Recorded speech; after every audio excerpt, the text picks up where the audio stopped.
Le Rubik's Cube 2x2 avec des peintures de montagne sur chaque côté a été vendu à...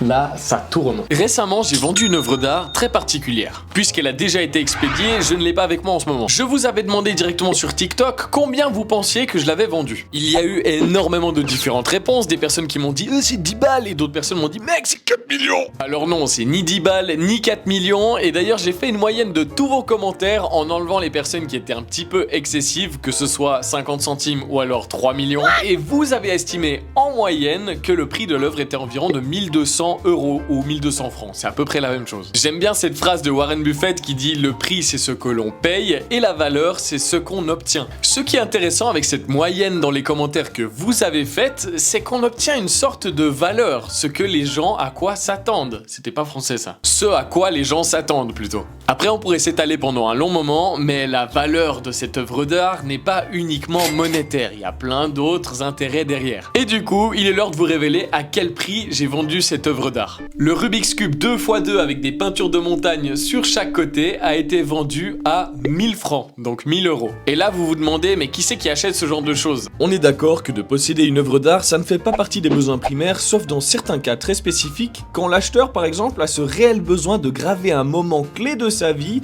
en une œuvre pour pouvoir faire le pas dessus. Mais alors, qui sont les autres acheteurs d'œuvres d'art? Souvent, ce sont des gens passionnés, que ce soit par l'art en général, par le sujet proposé par l'artiste en lui-même, ou encore par la spéculation dans le marché de l'art. Dans mon cas bien précis, la personne qui m'a acheté ce Rubik's Cube est un collectionneur de mes œuvres d'art qui est amoureux de la montagne et des casse-têtes. L'œuvre lui correspondait donc à 100%. Pour ce qui est du prix, on ne va pas s'étaler là-dessus dans cette vidéo, mais voici quelques aspects qui influencent celui-ci. Les matériaux utilisés, le temps de conceptualisation, le temps de réalisation, la valeur émotionnelle, la cote de l'artiste, etc. J'ai trouvé que ce sujet mérite une courte vidéo YouTube parce qu'il est intéressant et parce que le mot art fait partie d'argent. Et on va pas se cacher, avec tout le contenu que je mets sur les réseaux, à chaque fois que je parle de thunes, c'est ce qui fonctionne le mieux. Parce que je sais qu'il y en a certains qui se demandent encore comment certaines personnes peuvent investir dans des œuvres d'art. Et d'ailleurs ce mot investir, ça serait intéressant d'en parler aussi. Bref, je pourrais m'étaler pendant des heures sur ce sujet, mais c'est déjà la fin de cette courte vidéo avec l'explication de cette œuvre d'art qui a été vendue à 1000 francs. Merci infiniment d'avoir regardé, n'oubliez pas de vous abonner, de lâcher un like, ça m'encourage pour sortir davantage de contenu informatif dans le monde de l'art qui me concerne directement. Et comme ça, je peux vous partager mes expériences pour que vous aussi, vous puissiez peut-être vendre vos œuvres d'art un jour. On se retrouve très certainement la semaine prochaine et je vous fais des bisous. Ciao ciao.